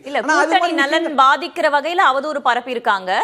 அப்படின்றதையும் அவர் சொல்றாரு இல்லையா? அப்ப கூட்டணியோடைய நலன் கருதி தான் அந்த முடிவை எடுத்திருக்காரு. இல்ல, நான் இன்னைக்கு அவர் சொல்ற வாதத்தை ஏற்றுக்கொள்ளலாம். ஆனால் அவதூறுன்னு சொல்லும் போது யாரோ அவருக்கு எதிராக செயல்படுற மாதிரியான ஒரு கருத்தை முன்வைக்கிறார். அது யாரோ இல்ல, அவர் அவராக தான் முன்வந்து விளக்கம் கொடுக்கிறார். அதை கொடுக்க வேண்டிய அவசியமும் இல்லை. எல்லா கூட்டணி கட்சிகளையும் சர்ச்சை பிரச்சனை இருக்க தான் செய்யுது. ஆனா இது சொல்லியிருக்க வேண்டிய தேவையும் இல்லை. அது இரண்டு சுவர்களுக்குள்ள முடிக்க வேண்டிய விஷயம் தான். அப்ப அவரே சொல்லு வரும்போது இப்ப அவருடைய மனக்குமுறையை வெளிப்படுத்துகிறார் அப்படின்னு. ரெண்டாவது, நீங்க இப்ப இன்னைக்கு நமக்கு என்ன டேக்அவே அவர் சொன்னதுல இருந்து, அவர் தண்ணியில கொடுத்திருக்காரு. அடுத்த என்ன கட்டம்ங்கிறத பத்தி சொல்லவில்லை. நான் என்ன சொல்றேன், இதுல இருந்து தமிழ்நாட்டு மக்கள் இந்த பிரச்சார இந்த தேர்தலுக்கு என்ன முக்கியமான ஐட்டம் ஒண்ணுமே இல்லை. அவர் வேங்கைகள் பத்தி பேசல, நாங்குநேர் பத்தி பேச. தமிழ்நாட்டில் பல இடங்கள்ல விடுதலை சிறுத்தைகள் கட்சி கொடி பறக்குறதுல பெரிய சங்கடம். 5 வருடங்களாக பல நெருக்கடிகள், போராட்டம் நடந்தது. அதை இவருடைய எம்எல்ஏக்களே முன்னேறி நடத்தினாங்க. அதை பத்தி எல்லாம் எந்த விதமான பிரச்சனை பத்தி பேசல. ஆனா அதெல்லாம் தவிர்த்து விட்டு தன்னிலை கொண்டு தான் கொடுத்திருக்காரு. இதுல என்ன டேக்அவே, நானும் சொல்றேன், ஒரே ஒரு விஷயம் மட்டும். திருமாவளவன் தான் இந்த தோழமை சுற்றுலுங்கிற வார்த்தையை அவர் தான் கண்டுபிடித்தார், அழகாக பயன்படுத்தினார். அவர் கிடைத்த அந்த பயன்படுத்திய உடனே மறந்துட்டார். அவர் அந்த வார்த்தையை தொடர்ந்து செய்து அதை பயன்படுத்தி கொண்டிருந்தால் கூட அவருக்கான அந்த அடையாளத்தை இன்னும் அப்படியே உறுதிப்படுத்தி கொண்டு வந்திருக்கலாம். ஒரு விமர்சனத்தை செய்ய கூட தயாராகல இன்னைய வரைக்கும் அது கூட்டணிகள்லாம் ஃபார்ம் ஆகி இவ்வளவு சங்கடம் இருந்த போது கூட அவர் ஒரு வார்த்தை சொல்ல தயாராகும் போது என்ன அப்படிங்கிற ஒரு கேள்வி எழுது. இல்ல, அதுல அவர் ஒவ்வொரு இடத்துலயும் சொல்லிட்டு தானே இருக்காரு, பாஜக எக்காரணத்தை கொண்டும் தமிழகத்துல கால் பதிச்சிடக்கூடாது, நாங்க கூட்டணியா ஒற்றுமையா இருக்கோன்ற விஷயத்தையும் அப்பப்ப சொல்லிட்டு தானே இருக்காரு. இல்ல, அது நீங்க எல்லா திமுக கூட்டணி கட்சி எல்லாரும் சொல்றதுதான். இடதுசாரிகளின் குரலுக்கும் திருமாவளவன் குரலுக்கும் திமுக குரலுக்கு என்ன வித்தியாசங்கிறத நீங்க பார்க்கணும். இது எல்லாரும் ஒப்புக்கொள்ள வேண்டிய விஷயம் தான். அவர் எல்லாம் சொல்ற விஷயம் தான் சொல்றாரு. ஆனா தனிப்பட்ட குரலாக ஒழிக்கணும்ல. நீங்க பாஜகவை எதிர்க்கிறதோட திமுக அரசினுடைய குறைகளை சுட்டி காட்டணும்ல. அந்த விமர்சனத்தை கடுமையான விமர்சனத்தை எதிர்பார்க்கல. தோழமை சுட்டலை தான் நாங்க எதிர்பார்த்தோம். அந்த தோழமை சுட்டல் கொஞ்சமாவது இன்னைக்கு துணி தெரிஞ்சுதானா? இல்ல, அவர் இன்னைக்கு சொல்றது ஒரு டேமேஜ் பண்ற மாதிரி தான். ஒரு தண்ணியில விளக்கத்தை கொடுக்குறார், எங்களுக்குள்ள எந்த பிரச்சனையும் இல்லை, நாங்க எல்லாம் செட்டில் ஆயாச்சு, நாங்க திரும்ப களத்துக்கு போறோம் அப்படிங்கிறத சொல்ல வேண்டிய. களத்தில் என்ன போய் பேசுவீங்க? திமுக சாதனைகளை பேசுவீங்களா? நீங்க எப்படி பாஜக எதிர்ப்பு பேசதான் போறீங்க? பேசி ஆக வேண்டும். அது உறுதியாக இருக்கக்கூடிய கட்சி இந்த கட்சி தான் பண்ணதான் போறாங்க. இதை தாண்டி என்ன பேச போறாங்க ஒரு கோடு காட்டி இருந்தாருன்னா அது சந்தோஷப்பட்டிருக்கலாம். அது பார்த்தீங்கன்னா எந்த விதமான ஒரு சமிக்ஞையும் அவர்கிட்ட வரல. திரு ஷியாம், இப்போ விழுப்புரத்துல எடப்பாடி பழனிசாமி அதிமுக பொதுச் செயலர் பேசும்போது சொல்றாரு, திமுக கொடுத்த அழுத்தத்துல தான் திருமாவளவன் இந்த முடிவை எடுத்திருக்காரு அப்படின்னு பேசியிருக்காரு பரப்புரையில. ஓரளவுக்கு அது உண்மையா தான் இருக்கும். ஏன்னா திமுக சைட்ல ரொம்ப மனக்குறை இருந்தது. எனக்கே பர்சனலா தெரியும். சரி, இது முதல்ல எங்க ஸ்டார்ட் ஆச்சு? விசிகால ஆதவ் இருந்தாரு. ஆட்சியில் பங்கு அதிகாரத்தில் பங்குங்கிறத 1.5 வருஷம் 2 வருஷத்துக்கு முன்னாடி எப்படி ஸ்டார்ட் ஆச்சு அதை யோசிச்சு பாருங்க. அதுல இருந்தே இந்த பிரச்சனை வந்துட்டு தானே இருக்கு. அப்புறம் ஆதவ் டிவி கேக்கு போனாரு. டிவி கேக்கு போன பிறகு ஏற்பட்ட எல்லா டெவலப்மெண்ட்டும் நம்ம எல்லாருக்கும் தெரிஞ்ச விஷயம்தான். காட்டுமன்னார் கோயில்ல போட்டியிட போறேன்னு திரும்ப சொன்னதுனாலயா இவ்வளவு அவதூறு வந்துச்சு? அப்ப எல்லாருமா சேர்ந்து ஏதாவது ஒரு அவதூறை கிளப்பணும் அப்படின்னா ஒரு தலைவர் போட்டியில இருந்தே விளக்க வச்சிடலான்னு ராங் மெசேஜ் ஆவாதா? திரும்ப மெச்சூர்ட் லீடர் தானங்க அவர். எத்தனை வருஷமா அது எலக்டோரல் பாலிடிக்ஸ்ல இருக்காரு. அப்போ கூட்டணி எல்லாம் பேசி முடிச்சு ஒப்பந்தம் எல்லாம் ஆகி 8 தொகுதி இன்னென்ன தொகுதின்னு நம்ம முடிச்ச பிறகு அதை பத்தி பேசவே கூடாது. நமக்கு பிடித்தது இருக்கும், பிடிக்காது இருக்கும். கூட்டணி ஒட்டுமொத்தமா 200 தொகுதியில ஜெயிச்சா 8 ஆட்டோமேட்டிக்கா வந்துடும்ல. எடப்பாடி என்ன சொல்றாருங்க, 210 தொகுதின்றாரு. அப்ப பிஜேபியில எல்லாரும் மகிழ்ச்சியா இருக்காங்களா? எடப்பாடி கொடுத்த தொகுதிக்கெல்லாம் அது எப்படி? அமமுக எல்லாரும் எங்க மகிழ்ச்சியா இருக்காங்க? 11 தொகுதியில அவங்களுக்கு நிறைய அதிருப்தி இருக்கு. ஆனா 210 ஜெயிக்கும் போது தான் எல்லாம் ஜெயிச்சிருமே.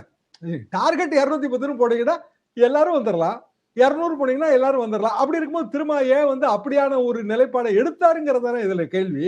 டேமேஜ் நடந்துருச்சுங்க. இப்ப டேமேஜ் கண்ட்ரோல் நடக்குது. ஒரு வாரம் ஆனா இதெல்லாம் அப்படி கொஞ்சம் ஆறி மீண்டும் ஒரு ரெகுலர் ட்ராக்குக்குள்ள இந்த கூட்டணி போயிடும். அப்படி வேணா நம்ம நம்பலாம். சரி, இது உங்களுடைய கருத்தை எடுத்துக்கிறேன் சுருக்கமா. நீங்க இப்ப திரும்பவும் எம்பி எலெக்ஷன் யார் செலவு பண்றது அதெல்லாம் தாண்டி அவர் சட்டமன்றத்துக்கு போய் திமுகக்கு நல்ல மெஜாரிட்டி இருந்தா கூட அன்கம்ஃபர்டபுள் சிச்சுவேஷன்ஸ் உருவாகலாம். திமுக ஆட்சி திரும்ப எம்எல்ஏ போனா சில விஷயங்கள் அவர் பேசி ஆக வேண்டிய கட்டாயம் வந்துடும். ஏன்னா அவரும் பெரிய ஆளுமை அவரு. இப்ப நீங்க அடுத்த 5 வருஷத்துல தலித் மக்களுக்கு எதிராக வன்கொடுமை தமிழ்நாட்டில் நடக்கவே நடக்காதா?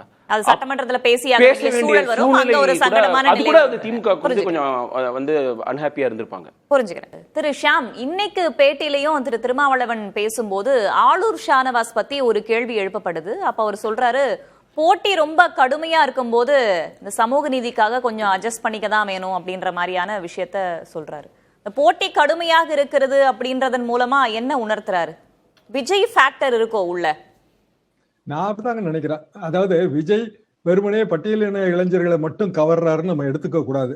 இஸ்லாமிய இனத்திலையும் வந்து பெண்கள் வந்து விஜய்க்கு ஓட்டு போட தயாராக இருக்கிறார்கள், வன்னியர்கள்ல தயாரா இருக்கிறாங்க. ஆனா அது தவறுன்னு நம்ம சொல்ல முடியாதுங்க.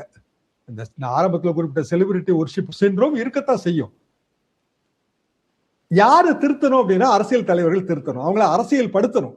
என்ன இந்த தமிழ்நாட்டோட சமூக நீதி அரசியல் என்ன, 1920 எப்படி முத்தியாமுல்லையார் கம்யூனல் ஜீவோ வந்துச்சு, அதுல இருந்து இது வரைக்கும் நம்ம பெற்றது என்ன, இதை வந்து சொல்லணும். சொன்னா அவங்க மிக எளிதாக மனமாற்றம் செய்யலாம்.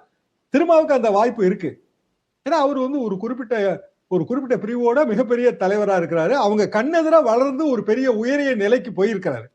அப்ப அவர் அதெல்லாம் எடுத்து சொல்றதை விட்டுட்டு இப்படி செய்யும் போது அவருக்கு ஓட்டு வங்கியில ஒரு அச்சம் இருக்கோ, விஜய் வந்து நம்ம ஓட்டு வங்கியை பிரிக்கிறாருங்கிற எண்ணம் இருக்கோ அப்படிங்கிற ஒரு சந்தேகம் வருது. ஒன்று. இன்னொன்று, கூட்டணிங்கிறது ஒரு சட்டை தான். அது பல சட்டைக்கு கை வேணும், பாக்கெட் வேணும், எல்லாம் வேணுங்க. அப்பதான் சட்டையா தெரியும். அதுல கிழிசல் ஏற்பட்ட பிறகு நம்ம தைக்கிறோம் பாத்தீங்களா, அது எப்போதும் அந்த கிழிசலா தான் இருக்கும். நீங்க எவ்வளவுதான் தச்சாலும் கண்டிப்பாக அது கிழிஞ்ச சட்டை தான். அந்த இடத்துக்கு திரும்ப இதை நகர்த்தி கொண்டு போனதுதான் அவரோட தவறு. அதான் இபிஎஸ் சொல்றாரு, இவங்க வந்து திமுகவோட அழுத்தம் அப்படின்னு அவர் சொல்றது காரணம் வந்து அதுதான். அப்போ திரும்ப வந்து அவராகவே வந்து ஒரு டேமேஜை கிரியேட் பண்ணி அவராகவே அந்த வலையில விழுந்து அவராகவே மீண்டு வர்றாரு. சரி, சீக்கிரம் வந்தாரு அப்படிங்கிற வகையில நம்ம சந்தோஷப்படலாம். ஆனா இன்னும் ஒரே ஒரு நாள் தான் இருக்கு, திங்கட்கிழமை மட்டும்தான் வேட்புமனு தாக்கல் நிறைவு இருக்கு. அதுக்கு பிறகு இப்ப இவர் என்ன செய்யணும்? இவர் வந்து முதலமைச்சரோட போய் நிறைய பிரச்சாரங்களை கலந்துக்கணும், தமிழ்நாடு பூரா பிரச்சாரங்களை கலந்துக்கணும். ரெண்டாவது பொது தொகுதி கேட்டு வாங்குறது இவர் தானேங்க. ஆளூர் ஷானவாஸ் வந்து அவர் பொது தொகுதியில் நின்றவர் தான். ஆதவ் ஏங்க வெளியில போனாரு? அவர் பொது தொகுதி அவர் கேட்டு வாங்கி தரலங்கிறதான அவரோட ஆரம்ப கால வருத்தம். பொது தொகுதியில 2 வேணும்னு கேட்கறது தவறு கிடையாதுங்க. அப்பதான் ஒரு கட்சி வளரும். ஆனா திருமாவோட கட்சி அவர் கேரளால யூனிட் ஆரம்பிச்சாச்சுங்க, ஆந்திரா தெலுங்கானால யூனிட் ஆரம்பிச்சாச்சு, கர்நாடகால யூனிட் இருக்கு. அகில இந்திய தலைவராக அவர் மாறிட்டு வர்றாரு. அப்ப திருப்பி காட்டுமன்னார் கோயிலுக்கு ரிட்டர்ன் அடிக்கிறேன் அப்படின்னு சொன்னதே அது வந்து ரசிக்க தகுந்ததாக இல்ல. இந்த இடம் தான் இதோட உண்மையான சிக்கலை போட்டது அவர் தான். இப்ப அவரே சிக்கலா அழுத்து கொண்டிருக்கிறார். சரி, மீண்டும் மாநில அரசியல் அப்படின்றதுல பெற்றிருக்காரு. ஆரம்பத்துல இருந்தே இந்த விஜய் ஃபேக்டர் அப்படின்றது உள்ள வருதோன்ற கேள்வி எழுது. திரு ஷியாம் அவர்கள் சொன்ன மாதிரி அவர் கூட்டணி அப்படின்ற கூட்டாட்சி முறை அப்படின்றதுல ஆரம்பிச்சதும் சரி, ஆட்சி அதிகாரத்துல பங்கு அப்படின்ற விஷயத்திலையும் சரி, தொடர்ச்சியாக அதை பின்தொடர்ந்தே வருதா? ஏன்னா கடந்த தேர்தல்கள்ல இந்த மாதிரியான ஒரு சிக்கலை நம்ம பார்க்கல இல்லையா? எதவழி ஒரு விஷயத்தை மறந்துடக்கூடாது. 2021 ஒரு சட்டமன்ற தேர்தலில் போட்டியிட விரும்பினார்னு சொல்லியிருக்காரு அதே பேட்டியில. இது புதுசா அவர் எடுத்த முடிவு இல்ல. 2021 தேர்தலில் அவர் வந்து போட்டியிட விரும்பியிருக்காரு இதுல எம்எல்ஏ பதவிக்காக. சோ வந்து அது அவருக்கு சடனா வந்ததுன்னு நீங்க சொல்ல முடியாது. இல்ல, அந்த எண்ணம் சடனா வந்ததுன்னு சொல்லல, இந்த மாற்றம் சொல்றேன். அறிவிச்சிட்டு அதற்கு பிறகு பின்வாங்க, அதுதான் குழப்பத்தை ஏற்படுச்சு. அது வந்து அவர் எம்எல்ஏவா இருந்தவர் தானே. அது வந்து அவர் வந்து இப்ப அனௌன்ஸ் பண்ணது வந்து எலெக்ஷன் ரிசல்ட் அவ்வளோ கம்ஃபர்டபுளா இருக்காதோ, இழுபறி வந்துருச்சுன்னா நம்ம இருந்தால் தான் கண்ட்ரோல் பண்ண முடியும், பிஜேபி விலைக்கு வாங்க முயலும் போது நம்ம வந்து இருந்தோம்னா அந்த அவங்க பார்ட்டியை வந்து கண்ட்ரோல் பண்ணலாம், ஓவராலாக அந்த அலையன்ஸுக்கே ஒரு ப்ளஸ்ஸாக இருக்கும்னு இருந்திருக்கலாம். ஆனால் இன்னொரு விஷயம், திருமாவளவன் திமுகவில் இருந்தவர். என்னை பொறுத்த வரைக்கும் திராவிட கட்சிகளில் பொலிட்டிக்கலாக தலித் எம்பவர்மெண்ட் இருந்திருந்ததுன்னா அவர் அங்கே தான் இருந்திருப்பார். இப்போ அம்பேத்கர் எதுக்கு வந்து தனி தொகுதிகள் கேட்டார்? நீங்கள் பெரிய கட்சிகளில் வந்து தேர்ந்தெடுக்கப்படுற தலித் ரெப்ரசன்டேட்டிவ்ஸ் அந்த கட்சிகளுடைய லைனை தான் டோ பண்ண வேண்டியிருக்கும். தலித் மக்களுடைய நலனை வந்து உறுதியா நின்று பாதுகாக்க முடியாதுங்கிற ஒரு பயத்தினால தான் அவர் வந்து எனக்கு வந்து அந்த நாங்க ஓட்டு போட்டு எங்களோட ரெப்ரசன்டேட்டிவ் தேர்ந்தெடுக்கணும்னு சொன்னாரு. அப்புறம் ஜீவா வந்து ஒன்று சொன்னாரு, டோக்கனிசம். நான் ஒத்துக்கிறேன், வலதுசாரிகள் வேணா அந்த டோக்கனிசத்தை சொல்லலாம். நான் சொல்றது என்னன்னா ரியல் எம்பவர்மெண்ட். இப்ப இதுல வந்து தெலுங்கானால தலித் சமுதாயத்தை சேர்ந்த மல்லு பட்டி விக்ரமார்கா வந்து டெபுட்டி சீஃப் மினிஸ்டர் இருக்காரு, நல்ல போர்ட்ஃபோலியோ வச்சிருக்காரு. அது வெறும் எம்பவர்மெண்ட் கிடையாது. ஆனா அவரு வந்து பதவி ஏற்றுக்கும் போது வேத கோஷங்கள் முழங்க வேத விற்பனர்கள் அவர் கொண்டு போய் உட்கார வைக்கிறாங்க. அது எம்பவர்மெண்ட் கிடையாது, அவருக்கு கொடுக்கறது வேஸ்ட். உண்மையா வந்து தன்னுடைய அதிகாரத்தை பயன்படுத்தி மற்ற தன்னுடைய சமூகத்துல கஷ்டப்பட்டு இருக்கவங்களுக்கு ஒரு இது கொடுக்கறது, அவங்களுக்கு வந்து நன்மை செய்யற முயல்றது தான் வந்து உண்மையான எம்பவர்மெண்ட். அதற்கு வந்து நல்ல போர்ட்ஃபோலியோ கொடுக்கணும்னு கேட்கறது தப்பே கிடையாது. இது வலதுசாரிகள் கேட்கறது வேற, உண்மையிலேயே தலித் மக்கள் வந்து எம்பவர் ஆகணும்னு சொல்லி கேட்கறது வேற. நான் ஒரே ஒரு கேள்வி, என்னோட கேள்வி, விஜய் ஃபேக்டர் இங்க வேலை செஞ்சிருக்காங்க. அதாவது நான் இப்ப விஜய் வந்து தலித் இளைஞர்களை கவர்றாரு அப்படிங்கிறதுனால ஷியாம் சார் கரெக்டா சொன்னாரு.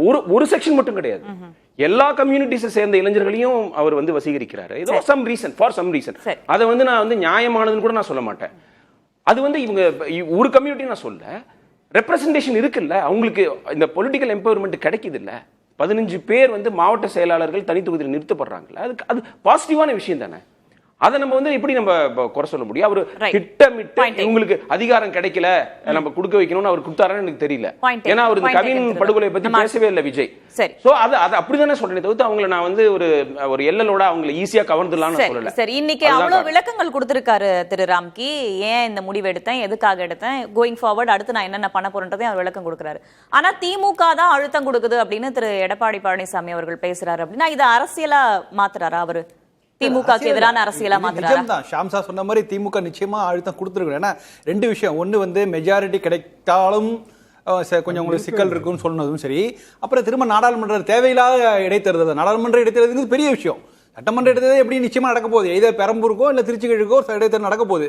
இன்னும் வேறு இடைத்தேர்தல் நடக்கிறது வாய்ப்பு இருக்கு. ஆனால் நாடாளுமன்ற இடைங்கிறது பெரிய விஷயம். அதனால அதையெல்லாம் வந்து எதிர்பார்த்து நீங்க வந்து எங்களை கன்சல்ட் பண்ணாம நாடாளுமன்றம்னு வந்தாலும் நீங்க திமுக கூட்டணியா தான் நீங்க முடிவு பண்ணணும். இதை ஆக்சுவலா அவசரப்பட்டு எடுத்த முடிவு தான். நிச்சயமாக திருமாவளவன் தன்னுடைய முடிவுகளை நிதானம் கட்டிருக்கலாம். வேட்பாளர் தேர்வு தொகுதிகளை நிச்சயமாக நிதானம் கட்டிருக்கலாம். அதனால தான் மற்ற பாமக, அமமுக, தேமுதிக கட்சிகளோட ஒப்பிட்டேன். என்னன்னா அவங்க எல்லாம் ரெடியா இருந்தாங்க. வெளிப்படையா வெளில வந்து சீட்டுக்கெல்லாம் ஒரு பேரங்கள் நடந்துட்டு இருக்கும்போது உள்ளுக்குள்ள ஒருவேளை சீட்டு வந்தா நமக்கு கேண்டிடேட் யாருங்கிறத ரெடி பண்ணி வச்சிருந்தாங்க. ஆனா அந்த மாதிரியான ப்ரிப்பேர்னஸ் இந்த கட்சியில இல்ல. ரகு சொல்ற மாதிரி நான் திமுக கட்சிகளை திராவிட கட்சிகள் எல்லாம் குறை சொல்ல முடியாது. நீங்க இன்னைக்கு அவங்க வந்து தலித் மக்களுக்கு சரியான ஒரு எம்பவர்மெண்ட் கொடுத்து தான் இருக்காங்க. நீங்க கோவிசெடியன் தான் டெல்டாவின் முகம், திட்டக்குடி கணேசன் தான். என்னைக்கு திருமாவளவன் விட்ட இடத்தில் தான் அவர் விசி கணேசன், திட்டக்குடி கணேசன் வெளில வந்திருக்காரு. ஸோ அவர் அமைச்சர். ஸோ அதனால அவங்களாம் வளர்ந்து வந்திருக்காங்க இன்னைக்கு. அதனால ஆனா இவங்க தேர்தல் நேரத்தில் நிச்சயமாக தலித் தலைவர்கள் தடுமாறுகிறார்கள். நான் திரும்பவும் தலித் தலைவராக திருமாவளவன் சுருக்க விரும்பவில்லை. ஆனாலும் தேர்தல் அரசியல் வரும்போது அது ரொம்ப முக்கியமான விஷயம். அங்க தென்னகத்தில் டாக்டர் கிருஷ்ணசாமி தடுமாறுவது போல இங்க ஒரு தடுமாற்றம் இங்கேயும் திருமாவளவன் இருக்குது. அதை இழுத்து பிடிச்சி கரெக்டா மற்ற கட்சிகள் எப்படி செகண்டரி போர்ஸ் எப்படி பண்ணாங்களோ அது போல அவர் செய்திருக்கணும். அதை செய்ய இதுவரைக்கும் தவறு. இதுக்கு மேல என்ன பண்ணுவார் நம்ம பார்ப்போம். திரு ஜீவா, அடுத்த கட்டமாக திருமாவளவன் என்ன செய்வார்? அவருடைய வியூகம் எப்படி பயணிக்க போகுது இனிமே? இல்லை இப்போ அவர் ஒரு தெளிவான முடிவு தான் எடுத்திருக்காரு. ஒரு சின்ன புயல் இந்த மாதிரி விஷயங்கள்லாம் வந்திருக்கே ஒழிய இது ஒரு பெரிய விஷயமா அடுத்த கட்டத்துக்கு போகாது. தராசாப்ஸ் அதான் சொன்னார், இன்னும் அடுத்த வாரத்தில் இதை மறந்துடுவோம். நம்ம அடுத்த பிரச்சாரத்தில் முதலமைச்சரோட இணைந்து நிற்பார். ஷானவாஸ் 8 தொகுதியும் பிரச்சாரத்துக்கு போயிடுவார். அவர் அப்படிலாம் மறுக்க மாட்டாங்க. ஏன்னா இது ஏதோ ஒரு சின்ன அண்டர்ஸ்டாண்டிங் பிரச்சனை தான். அதற்காக இதை வைத்து தலித் முஸ்லீம் ஒற்றுமை அப்படிங்கிற கான்செப்டில் எந்த பிளவும் வந்துடாது.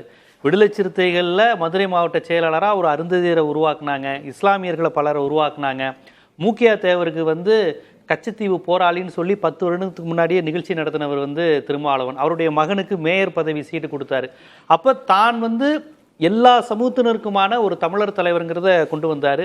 டீநோட்டிஃபைடு ட்ரைப்ஸ் இஷ்யூவை பேசின முதல் டிஎன்டி இல்லாத ஒரு தலைவர்னா அது விடுதலை சிறுத்தைகள் தலைவர் தான். வேட்டுவ கவுண்டர் சமுதாயம் நடத்தின அதில் போய் பிரமலைக்கல்லர்கள் கொண்டைக்குட்ட மறவர்களுக்கு டிஎன்டி வேணும்னு சொல்லி பேசினது திருமாவளவன். அப்போ கூட சில சாதியவாதிகள் இவரையே மேடையில் எத்தனை கேட்டப்ப பலர் வந்து இல்லைங்க அவர் நமக்காக பேசினார்லாம் சொன்னாங்க. இதெல்லாம் நடக்க தான் செய்யும். ஸோ இப்படி ஒரு தலைவராக அவர் உருவாகிட்டு வந்துட்டு இருக்கப்ப இந்த மாதிரியான விஷயங்கள் வந்து அதை பின்னோக்கி சென்று விடக்கூடாதுங்கிற பதட்டம் தான் நமக்கு இருக்குது. அப்புறம் இன்னொன்று, இந்த தலித் மக்களுக்கான பிரதித்துவம் குறித்து ஒரு உரையாடல் விவாதம் தொடர்ச்சியாக நடப்பது ஒரு ஆரோக்கியமான விஷயம். ஆனால் நீங்கள் கவனித்து பாருங்கள், நீங்கள் என்ன சொன்னாலும் இந்திய அளவில் தமிழ்நாடு தலித் மக்களை உருவாக்கிற ஆளுமை மாதிரி வேற யாருமே உருவாக்கலை. அங்கே பீகார்லாம் மாஞ்சி மாதிரி ஒருத்தர் தான் உருவாக்கியிருக்காங்க. இப்போ அங்கே பிஎஸ்பி மாதிரி கட்சியே பாருங்க அங்கே என்ன லெவலில் இருக்குது. இங்கே மட்டும்தான் ஆளுமை. இப்போ ஆராசா ஒரு ஆளுமை, பருதி இளமருதி ஒரு ஆளுமை. இங்கே உருவாக்குற தலித் ஆளுமைகள் வந்து கருத்தியல் ரீதியாக வராங்க. ஆராசா சொல்கிறாரு, எனக்கு பட்டியல் சமூகத்தினருங்கிறதுக்கான எனக்கு தனி இது கொடுக்காதீங்க. நான் வந்து கான்செப்டாக ஒரு திராவிடியன் கான்செப்ட், நான் ஒரு மார்க்சியவாதி, அந்த அடிப்பில் எனக்கு கொடுங்கங்கிறாரு. ஸோ அதனால் இவங்க வந்து இந்த பிரதித்துவம் அப்படிங்கிற ஒரு கான்செப்ட் வந்து பார்த்தீங்கன்னா இப்போ நீங்கள் பிஜேபி வலதுசாரிகள் நிறைய அதை செய்கிறாங்க. ஆனால் அது என்னவா இருக்குது? கோயிலுக்குள்ளே விடாமல் தானே உங்களுக்கு நீங்கள் வந்து முர்முவை வச்சுருந்தீங்க, குடியரசுத் தலைவராக்குனீங்க, கோயிலுக்குள்ளே விட்டீங்களா? அப்போ இங்கே பிரச்சனை வந்து சமூகத்தில் இருக்குது. அந்த சமூகத்தோடு எதிர்நீச்சல் போடி திராவிட இயக்கம் சில விஷயங்களை கொண்டு வருது. பவர் பாலிடிக்ஸில் இந்த சாதிய சமூகத்தோடு போராடுவதனால இந்த மாதிரி பிரச்சனைகள் வரதாங்க செய்யும்.